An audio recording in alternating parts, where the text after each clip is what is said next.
La Biblia nos dice que cantemos todos al Señor, no solamente un grupito, todos. La Biblia nos dice en el Salmo 150 que todo lo que respire alabe al Señor.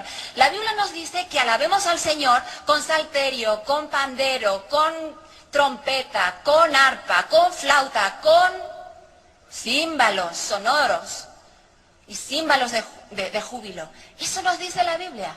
Y ahora resulta que los instrumentos no se pueden usar. La doctora nos habla sobre el tan cuestionado Salmo 150. Vamos a leerlo, y dice así: alabad a Dios en su santuario, alabadle en la magnificencia de su firmamento, alabadle por sus proezas, alabadle conforme a la muchedumbre de su grandeza, alabadle a son de bocina, alabadle con salterio y arpa, alabadle con pandero y danza, alabadle con cuerdas y flautas, alabadle con címbalo resonante, alabadle con címbalos de júbilo. Todo lo que respira, alabe a Jehová. Aleluya. ¿Qué significa esto? Esto es una licencia para que nosotros podamos poner todo lo que se nos ocurra dentro de la iglesia, porque el Salmo 150 lo establece así. ¿Leemos correctamente el Salmo 150? Si la Biblia entra en contradicción, entonces la Biblia no tiene autoridad o interprete mal. La hermenéutica me dice que la Biblia nunca puede entrar en contradicción. Entonces hay una explicación correcta para esto. Nosotros sabemos que en este salmo tenemos los dos primeros versículos que nos explican el resto. Habla de alabar a Dios en su santuario, en primer lugar. Alabarle en la magnificencia de su firmamento. Alabarle por sus proezas. Y alabarle conforme a la muchedumbre de su grandeza. 4 situaciones distintas para alabar a Dios. Cada una está establecida con respecto a estos principios. Entonces, si decimos que tenemos 4 situaciones, la palabra de Dios puede explicar perfectamente. Hablamos que David había seleccionado por inspiración y mandato de Dios 3 instrumentos para el templo. Pero hay una situación diferente. Si buscamos Éxodo capítulo 15, versículo 18, y dice así: esto sucede cuando el pueblo de Israel abandona Egipto, la esclavitud, en el momento en que Moisés, el caudillo, se encuentra entre el mar y detrás un ejército poderoso, el ejército más poderoso de la época. Y no venían para despedirse, venían para matarlos. Éxodo 15, 18 al 21 dice así: Jehová reinará eternamente y para siempre, porque Faraón entró cabalgando con sus carros y su gente de a caballo en el mar, y Jehová hizo volver las aguas del mar sobre ellos, mas los hijos de Israel pasaron en seco por el medio del mar. Este es un cántico de María, la hermana de Moisés. Y María la profetisa, hermana de Aarón, tomó un pandero en su mano, y todas las mujeres salieron en pos de ella con panderos y danzas. Y María le respondió: cantad a Jehová, porque en extremo se ha engrandecido, ha echado en el mar al caballo y al jinete. Mis queridos, para que nosotros entendamos este versículo, no podemos solamente leerlo. Imaginémonos en el tiempo de angustia, hipotético ahora, pero está profetizado que va a venir un tiempo de gran persecución a los verdaderos hijos de Dios. Imagínate tú que estás en el campo, corriendo por tu vida. Hay un grupo de 40 mercenarios, boinas verdes, profesionales del ejército, buscándote con las armas automáticas que puedan tener, mirada infrarroja, térmica, por la noche, con sus camionetas 4x4, viniendo con la orden expresa de matarte. Tú corres por tu vida y están a punto de agarrarte. Has llegado a una ladera de una montaña y no puedes avanzar más. Y los tienen a 50 metros, a 30 metros, a 20 metros, y de pronto se produce un tornado. Salió de la nada. Tú y todo el grupo que te acompaña están temiendo por su vida. Y ese tornado destruye completamente a ese grupo de personas que venían a matarte, con vientos y ráfagas portentosas, rayos. No quedó nadie. Tormentas que los ahogaron. Y tú estabas a 20 metros. Y a ti no te mojó una gota de agua. Y a los que te acompañaban tampoco. Tú acabas de ver un milagro portentoso. Con tus ojos. Cómo Dios te ha librado de una muerte segura de una manera maravillosa. No vas a saltar tú de alegría. Y vas a cantar a Dios porque se ha manifestado el poder de Dios. Eso es lo que hacía María. Y todo el pueblo de Israel cantaba y danzaba porque habían sido liberados del ejército que venía para destruirlos. Hombres de caballo, con sus lanzas, sus espadas, a aniquilarlos. Dios les hizo pasar el mar rojo en seco, pero por detrás cerró las aguas y todos murieron ahogados. ¿No es eso un poder maravilloso? Esa es una situación que nosotros debiéramos tener en cuenta, el contexto en que uno pueda comenzar a alabar a Dios. Otra experiencia la tenemos con David, cuando él había recuperado el arca del pacto que los filisteos le habían quitado al pueblo de Israel.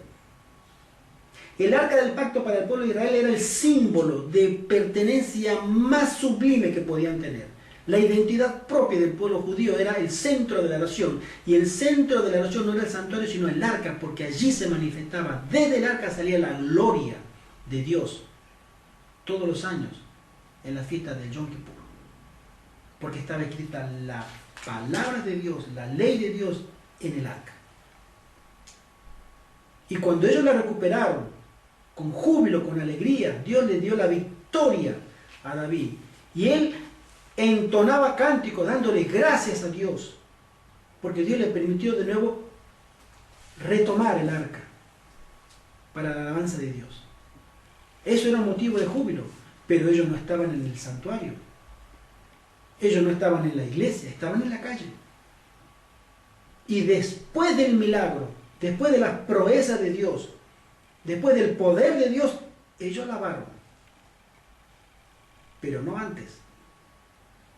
El cántico de alabanza, de danzas, era una respuesta natural al poder de Dios que los había liberado o les había bendecido de una manera sobrenatural. Entonces, no podemos mezclar dos o tres conceptos de una misma manera para poder decir, no, porque el Salmo 150 lo dice y va adentro todo. ¿Qué dice la hermana Paz con respecto al tema de la alabanza, de la adoración y de la música? Las cosas que han ocurrido en el pasado también acontecerán en el futuro. Mensajes selectos, tomo 2, capítulo 3. Satanás convertirá la música en una trampa debido a la forma como es dirigida. Dios exhorta a su pueblo que tiene la luz ante sí en la palabra y los testimonios a que lea y considere y luego que obedezca. Entonces, mis queridos, si nosotros vamos a leer el Salmo 150 como una licencia para poner, ingresar, practicar todo lo que dice un sábado, día del Señor, teniendo en cuenta que estamos en su presencia, en la iglesia, creo que hemos perdido el sentido del cual el Salmo está hablando.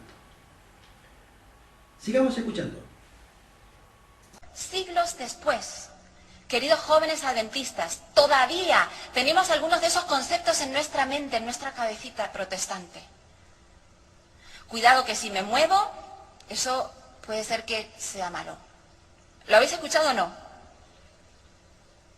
No, la música de Dios no es para moverse. Y vemos ahí a David, alabando con todo el cuerpo, diciéndonos en Salmo 103 que todo lo que soy, Salmo 63, no solamente mi mente, no, Dios me hizo como una unidad, mi cuerpo, mi mente, mi espíritu. Que todo lo que soy alabe al Señor. Y sí, voy a levantar las manos, es bíblico. Mis queridos, ¿son conceptos protestantes el moverse en el canto? ¿Tengo que disfrutarlo? ¿Qué significa el concepto bíblico entender Salmo 63 o el Salmo 103?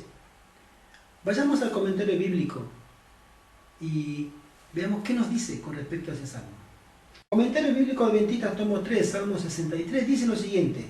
David compuso el Salmo 63 cuando huía ante la ira del rey Saúl por el desierto de Judá. Este es uno de los salmos más tiernos. No contiene ninguna petición, expresa gozo, alabanza, gratitud, anhelo de estar en comunión con Dios, pero no insinúa un solo pedido de ventajas materiales ni espirituales. El himno consta de 3 partes. Primero, el anhelo de David de estar con Dios. Segundo, su gozo en la comunión con el Señor. Y tercero, su confianza en la destrucción final de los impíos y en su propio triunfo en las manos de Dios. Era una expresión personal después de él haber sido librado de la mano de Saúl cuando era perseguido por este para matarlo. Y el Salmo 103, en el mismo comentario bíblico, dice así: el Salmo 103 es uno de los más expresivos, es la manifestación espontánea de un corazón lleno de alabanza a Dios por su misericordia y compasión.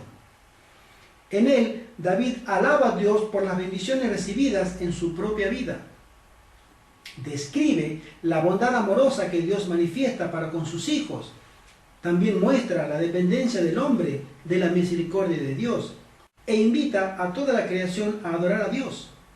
Los Salmos 103 y 104 son paralelos. El primero celebra las maravillas de Dios reveladas en su compasión y en su misericordia. Y el segundo canta sus maravillas en la creación. Acá no tengo ninguna duda de que David era un siervo de Dios que sabía lo que era dar gracias, gratitud. Pero no menciona que tenía que estar saltando, gritando y todo lo demás, que llevaría, como dijimos al principio, a abrir puertas que es mejor que estén cerradas. La hermana Juárez le llama griterío, vocerío, desorden.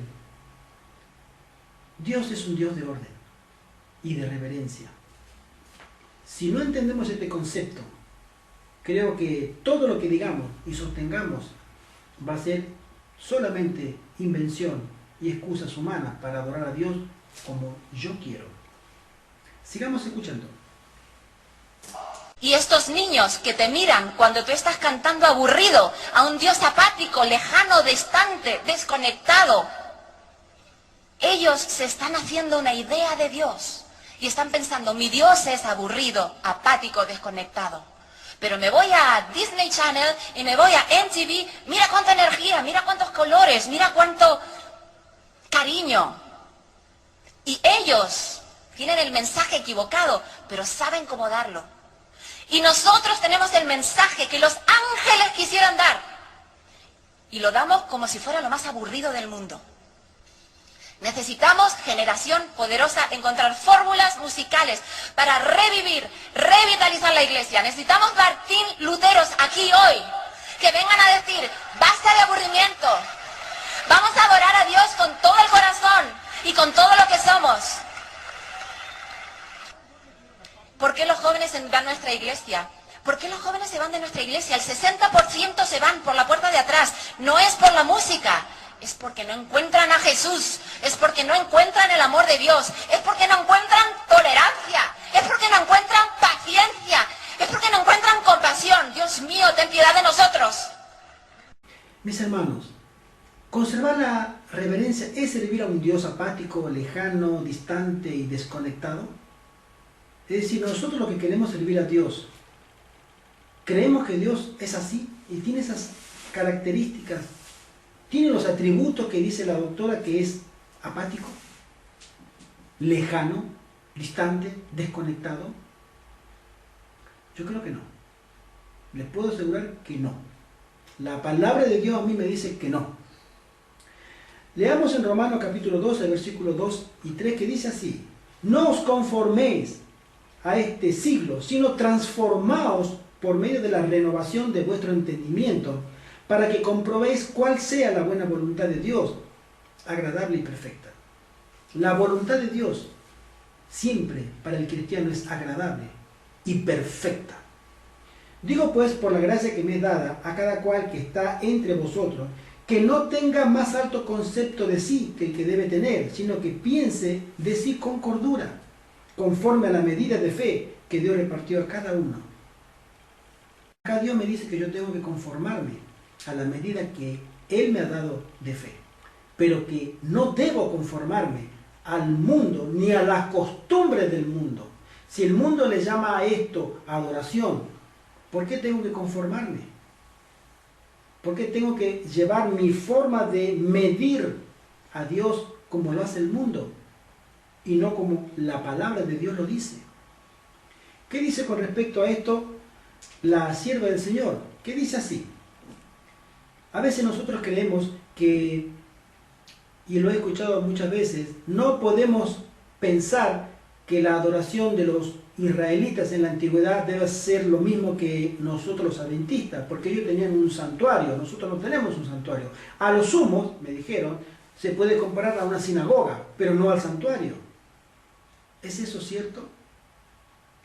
No tenemos sacrificio, no tenemos intercesión, no tenemos un lugar santísimo, no hay levitas.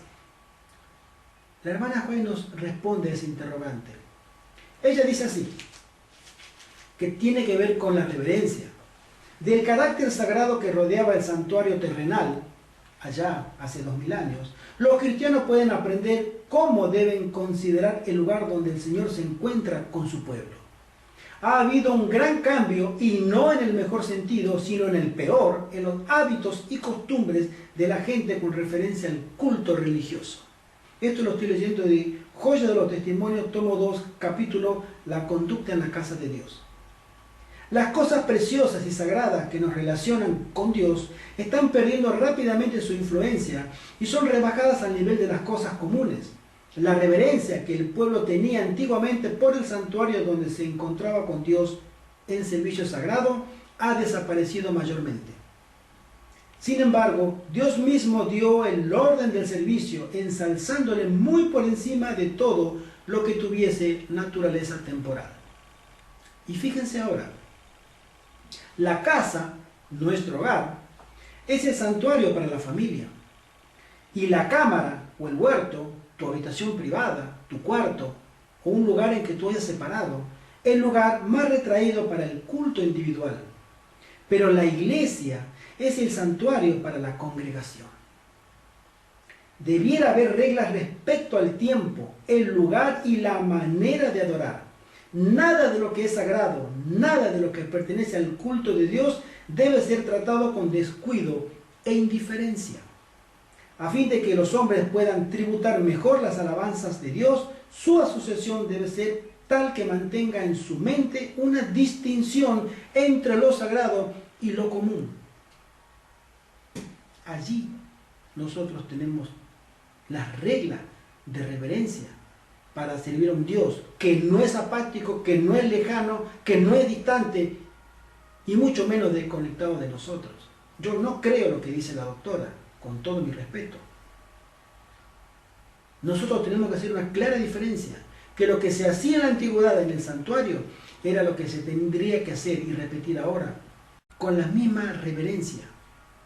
Y creo que más aún, porque estamos en el tiempo del fin, el tiempo del juicio de Dios. Acá la doctora me dice que ellos, los de afuera, los protestantes, los católicos y todo el mundo, tienen el mensaje equivocado, pero saben cómo darlo. Yo no estoy de acuerdo. Ellos no saben cómo darlo. Dios ha establecido reglas y ella me quiere hacer creer a mí que ellos saben cómo darlo. Hay un pastor no adventista que menciona que nosotros no podemos tener métodos del mundo para atraer a gente a la iglesia del mundo. Porque si traemos inconversos con métodos mundanos para mantenerlos dentro de la iglesia, tenemos que seguir usando métodos mundanos. La única manera de traer gente a la iglesia por la palabra y los testimonios es que nosotros nos consagremos a Dios. No tengo que parecerme a nadie del mundo para acercarme a ellos y traerles el evangelio. Tengo que parecerme a Cristo, mi único modelo. el único modelo válido del cual los demás verán que hay poder del Espíritu Santo que ha transformado mi vida, la tuya y la de todos los conversos, para que podamos dar un evangelio. ¿Tú te imaginas que si yo me tengo que acercar a un borracho, a un ebrio, una persona que está tendida en la calle para dar el evangelio, y él me dice, no, pero primero invítame un trago? ¿Y yo qué tengo que hacer? ¿Ir a comprarle una botella de vino? Ese es el método del mundo. Tú te lo tienes que ganar primero, gánate su confianza, su aprecio, y después le das el evangelio. ¿Me tengo que emborrachar con él para caerle bien? Para que después lo pueda invitar a la iglesia. Y cuando esté en la iglesia, ¿qué me va a pedir? Otra botella de vino. Es lógico. O un ejemplo más extremo. Si quiero evangelizar a una prostituta, ¿qué debo hacer primero? ¿Pagar sus servicios para que ella me dé su tiempo para que yo pueda evangelizarle? Mis queridos, es inconsistente. A un ladrón, para que deje de robar, ¿qué tengo que hacer para ganarme su confianza? ¿Salir a robar con él primero? ¿Para que después me pueda escuchar con confianza? ¿Qué estamos pensando? ¿Que la palabra de Dios no tiene poder? ¿Que ellos saben cómo hacerlo y no tienen el mensaje correcto? ¿Y nosotros tenemos el mensaje correcto y no sabemos cómo hacerlo? Estos son los engaños que a nosotros se nos advierte que tengamos cuidado al final del tiempo. Nosotros debemos investigar por la palabra para contestarle a personas como estas. Con todo mi respeto para la doctora, no la conozco personalmente, no he tenido el gusto. Es un alma que tiene que conocer a Cristo. Pero una cosa sí les puedo decir. Todo el que ha nacido de nuevo, por sus frutos los conocerás. A mí nadie me puede decir que yo tengo que utilizar métodos del mundo para ganar gente del mundo. No es de Dios. A mí me dice Pedro en 2 de Pedro 1:12, por esto yo no dejaré de recordaros siempre estas cosas, aunque vosotros las sepáis y estéis confirmados en la verdad presente. Pedro sabía que tenía que confirmar a sus hermanos en la verdad presente. Y nuestra verdad presente como movimiento mundial, como iglesia adventista del séptimo día, tenemos un solo mensaje, no tenemos otro. El mensaje de los 3 ángeles. Apocalipsis 14. Ese es nuestro mensaje. Nuestra misión, predicarlo a todo el mundo. Pero el método lo puso Dios. Santidad a Jehová. La obra es de Él. Él la comenzó, Él la continuará y Él la terminará. Mi querido, la iglesia tiene elementos como esta gente y otros, de los cuales nosotros debemos orar por ellos, para que alcancen el conocimiento de Dios. Debemos pedir a Dios para que Dios pueda tener misericordia de nosotros y de cada uno de los adventistas, para que lleguemos al conocimiento de la verdad. La hermana Pay nos dice lo siguiente: no tenemos nada que temer del futuro, a menos que olvidemos la manera en que el Señor nos ha conducido y lo que nos ha enseñado en nuestra historia pasada. Personalmente creo completamente esa frase. Yo no temo el futuro de la iglesia. Y respeto y aprecio en Cristo a mi hermana Adriana, para que ella pueda conocer a Cristo, para que pueda utilizar los métodos de Cristo. Somos deudores a Dios de usar toda ventaja que nos ha confiado para anunciar la verdad con la santidad de carácter y para enviar el mensaje de advertencia, de consuelo, de esperanza y amor a los que están en las tinieblas del error y del pecado. Nota biográfica de Elena de White, página 216. Resumiendo, mis queridos, la Biblia no aprueba métodos mundanos. Los testimonios no aprueban métodos mundanos. Aún así, el manual de iglesia tan cuestionado tampoco aprueba métodos mundanos. La conferencia general tiene 2 comunicados oficiales con respecto a la adoración y la música dentro de la iglesia adventista. Uno del año 1972 y el otro del año 2005. Si usted nos escribe al correo electrónico 10preguntas@hotmail.com, nosotros se los podemos hacer llegar, para que vea el comunicado, la posición oficial de la iglesia adventista. con respecto a la adoración y la música en sus iglesias. Tampoco aprueban ninguno de esos métodos. Nuestro presidente, el pastor Ted Wilson, tampoco aprueba los métodos mundanos para ganar a la gente. No lo aprueba la Biblia, no lo aprueban los testimonios, no lo aprueba ni tampoco el manual de iglesia. Los comunicados oficiales de la Iglesia Adventista, de la Conferencia General, tampoco. El presidente de la Iglesia Mundial, Ted Wilson, tampoco. Entonces, ¿de dónde sale esta gente? Puedes preguntártelo tú también, yo lo hago. ¿De dónde salen? ¿Quién los patrocina? ¿Por qué tienen el micrófono? ¿Por qué se le da la plataforma? ¿Por qué se le da el púlpito? Mi querido, la iglesia está siendo zarandeada fuertemente. Tú estás eligiendo, si eres adventista, estás eligiendo en este momento, mi querido, mi querida, ¿de qué lado vas a estar en la gran controversia? La iglesia está siendo zarandeada íntegramente. Oramos para que tú puedas dar razón y cuenta a Dios desde la verdad, desde la palabra de Dios. Con un así dice Jehová, con un escrito está. No tenemos otro argumento. No nos sirve otro argumento. Dios no lo va a aceptar con otro argumento.